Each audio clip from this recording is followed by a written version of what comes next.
આવતીકાલે 23 ફેબ્રુઆરીએ સુરેન્દ્રનગરના મૂડી તાલુકામાં એક વિશાળ ખેડૂત સંમેલન મળવા જઈ રહ્યું છે, જેમાં થોડાક દિવસ પહેલા ખેડૂત નેતા રાજુ કરપડાએ આમ આદમી પાર્ટીમાંથી રાજીનામું આપ્યા બાદ પ્રથમ વખત તેમનું બિન રાજકીય સંમેલન યોજાવા જઈ રહ્યું છે, જેમાં મોટી સંખ્યામાં સુરેન્દ્રનગરના ખેડૂતો ઉમટવાના છે। ત્યારે આ પહેલાં રાજુ કરપડાની પ્રતિક્રિયા સામે આવી છે। તેઓ શું કહી રહ્યા છે અને તેમના પર જે આક્ષેપો થઈ રહ્યા છે, તેમને છબી ખરડાવવાનો જે પ્રયાસ થઈ રહ્યો છે તે બાબતે તેમણે શું કહ્યું, વિગતે વાત કરીએ। વૈષ્ણવજન તો તેને કહીએ જે પીડ પરાઈ જાનાને રે। નમસ્કાર દર્શક મિત્રો, નવજીવન ન્યૂઝમાં આપનું સ્વાગત છે।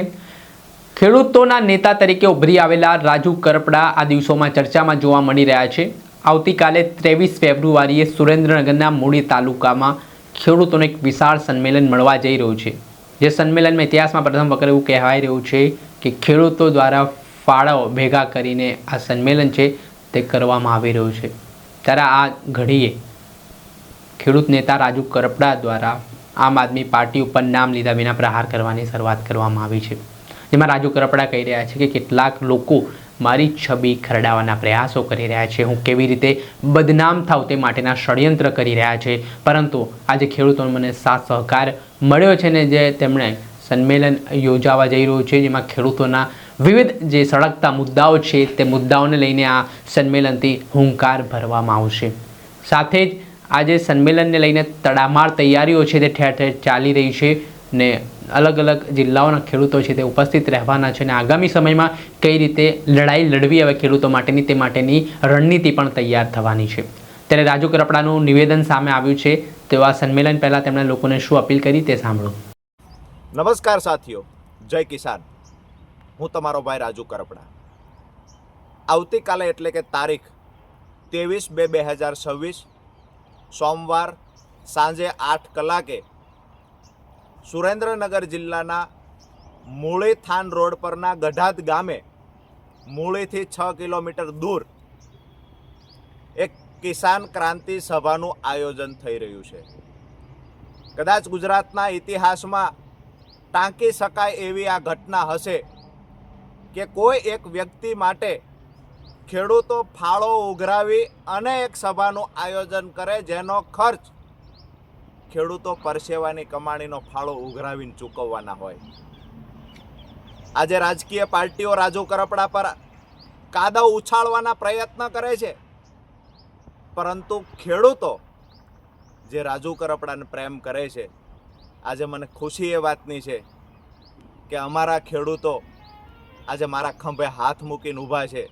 હજારો ખેડૂતો જે ફાળો ઉઘરાવી અને મારા સમર્થનમાં સભાઓ કરી રહ્યા છે, આનાથી મોટી ખુશીની વાત એક આગેવાન તરીકે બીજી કોઈ ના હોઈ શકે।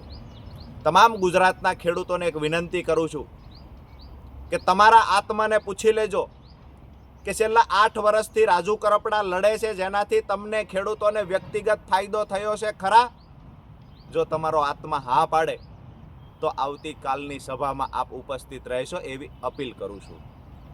આજકાલ રાજકીય પાર્ટીઓ આક્ષેપો કરી જો પોતાની પાર્ટી સાથે ખેડૂત આગેવાન નથી તો ખેડૂત આગેવાનને ખરાબ ચિતરવાના પ્રયત્ન કરી રહ્યા છે। હું માનું છું ક્યાંક ને ક્યાંક આ ષડયંત્ર ખેડૂતનો અવાજ દબાવવાનું ષડયંત્ર છે, ક્યાંક ને ક્યાંક ખેડૂત આગેવાનને ખતમ કરવા માટેનું ષડયંત્ર છે। પરંતુ સુરેન્દ્રનગર જિલ્લાના ખેડૂતો સ્વયંભૂ આગળ આવ્યા છે કે આવનાર સમયમાં ખેડૂતોનો અવાજ બનીને રાજુ કરપડા લડે, એના માટે આજે રાજુ કરપડાને હિંમત પૂરી પાડવાનું કામ સુરેન્દ્રનગર જિલ્લાના ખેડૂતો કરી રહ્યા છે। ત્યારે તમામ સૌરાષ્ટ્રના ખેડૂતોને, તમામ જિલ્લાઓના ખેડૂતોને વિનંતી કરું છું, આપ પણ આવો। સામાજિક અને ધાર્મિક આગેવાનોને પણ વિનંતી કરીએ છીએ કે ગઢાદ ગામે જ્યારે હજારો ખેડૂતો એકત્રિત થઈ રહ્યા છે, ખેડૂત સંગઠનની તાકાત બતાવવાનો જ્યારે પ્રયત્ન થઈ રહ્યો છે, ત્યારે આપ પણ સહભાગી બનો અને આવનાર સમયમાં જે પણ પ્લેટફોર્મ પર ઊભા હશું, ખેડૂતો માટેની લડાઈ મજબૂતાઈથી લડતા હશું। જય કિસાન। સાંભળ્યા હતા ખેડૂત નેતા રાજુ કરપડા। હાલ તેઓ કોઈ પણ રાજકીય પક્ષ સાથે સંકળાયેલા નથી ને ખેડૂતોની લડાઈ તેઓ લડવાના છે। હવે સુરેન્દ્રનગરમાં હવે સિંચાઈનો જે પાણીનો પ્રશ્ન મોટો બનતો જઈ રહ્યો છે, ખેડૂતો માટે આગામી દિવસોમાં તે લડાઈ લઈને તેઓ આગળ વધવાના છે। ત્યારે હવે ભવિષ્ય જોવું રહ્યું કે રાજુ કરપડાએ કયા રાજકીય પાર્ટી સાથે જોડાય છે પણ આ સંમેલન પહેલાં તેમણે આમ આદમી પાર્ટી પર ફરી પ્રહારો કર્યા, જેના કારણે રાજકારણ ગરમાયું છે. દર્શક મિત્રો, આવા જ વિડીયો જોવા માટે નવજીવન ન્યૂઝ જોતા રહો.